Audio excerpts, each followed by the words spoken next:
Vahiguru Ji Ka Khalsa, Vahiguru Ji Ki Fateh. Welcome to SikhRI's sixth day of the countdown to Vaisakhi. As I think of Vaisakhi, I often start reflecting into my childhood and the shabads that I used to listen to, whether it be on a car ride or my parents would put it on in the morning. And this one shabad recently has been coming up over and over again, thanks to being a Khalsa school teacher and a parent. It's made me think about the shabad a little bit more, and that is a shabad by Guru Arjan Sahib in Raj Mahalla Panjwan, and it's "Tu mera pita, tu hai mera mata, tu mera bandhap, tu hai mera bhrata, tu mera rakha sabni thai, ta bo keha kara jio." So even as a kid, I would think about how I kind of understood this line. You're my father, you are my mother, you're my relative, you're my brother. But it wasn't really till recently that I reflected on the second part of it, which was "Tu mera rakha sabni tai, ta bo keha kara jio." I think Guru Sahib always has a way of kind of taking the relationships that we are familiar with and making it concrete for us. So he's saying, I know that in the presence of my mother or father, I am always safe. But helping me understand through this shabad that the presence of my mother and father is in fact to Vahiguru. And in everything and anything that I have a relationship with, Vahiguru exists. Therefore, the presence of Vahiguru is what is protecting me. And especially in this second line, there are two things that, kind of come up where he says, "Ta po keha kara jio." So po, we know, is fear. And in some of the translations that I've seen, kara is known as anxiousness or anxiety, worry. In Panjabi, it was explained as chinta.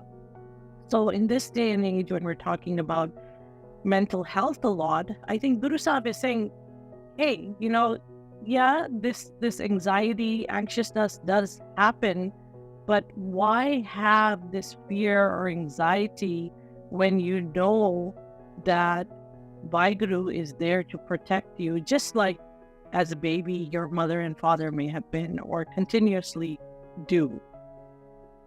So in understanding, it seems like, okay, I get it.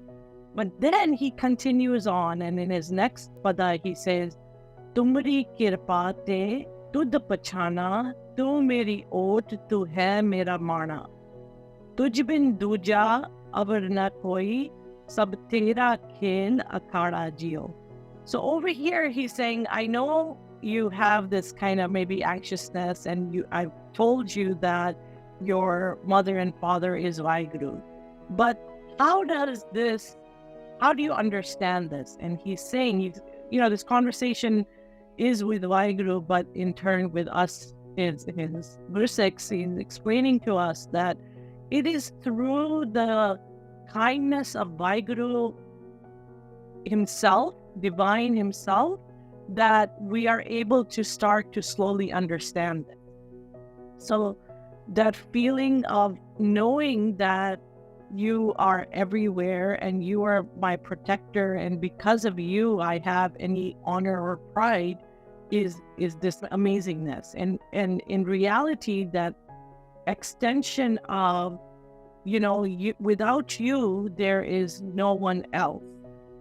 And whatever is going on is in this arena where we are working through several things. This play of life is happening in your arena.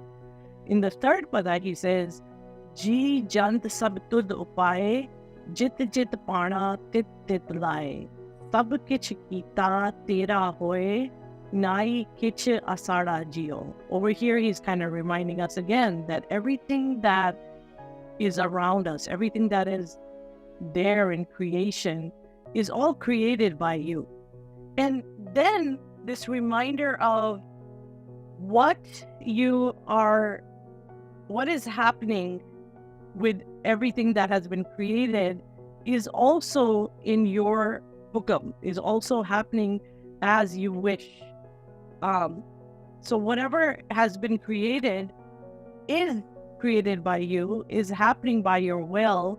And so what really am I to reflect on my own self?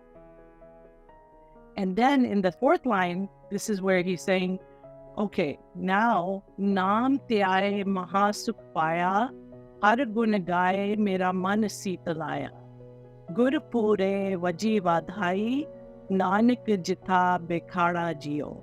He says, when I start reflecting on you, when I start reflecting on the naam and the qualities that you have, and when I take those qualities and put them into my daily life, my daily action, that's when I feel satisfied. That's when I have a sense of peace within me, sukh, and that sitlaya, that I'm cooled, I'm comforted through this. And gur pure vaji vadhai, nanak jita bekhada jio.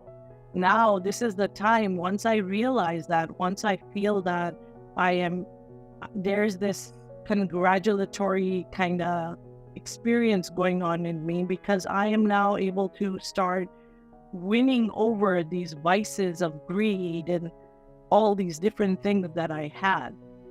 So how does this to me relate to Vaisakhi of 1699 is that it helps me realize that Guru Arjan Sahib wrote this, and he is telling us what to foresee, what to kind of look at, what to think about, to feel protected by my Vahiguru, and helping me understand that once I make that commitment, that I will start feeling this peace within me. I will start acting upon the virtues that I have learned and putting them into action, but only because I am able to recognize my Vahiguru through Vahiguru's kindness itself. And this, to me, in Vaisakhi, this is what Guru Sahib was asking us all to do, is to make that commitment to say, we're starting to make a commitment to our Guru, through which we are going to be recognizing Vahiguru throughout. So this Vaisakhi, I hope I can reflect on this a little bit more. I can explore this within my life a little bit more. Something that I used to hear as a child, now I can start reflecting on and expressing. And when I look up into the world where I see all of Vahiguru's creation, I understand that it is through the will of Vahiguru. So I hope everyone has a wonderful Vaisakhi, and we can continue to reflect on all Guru's bani that will keep us strong and protected and ready to act in this world with good virtues. Vahiguru Ji Ka Khalsa, Vahiguru Ji Ki Fateh.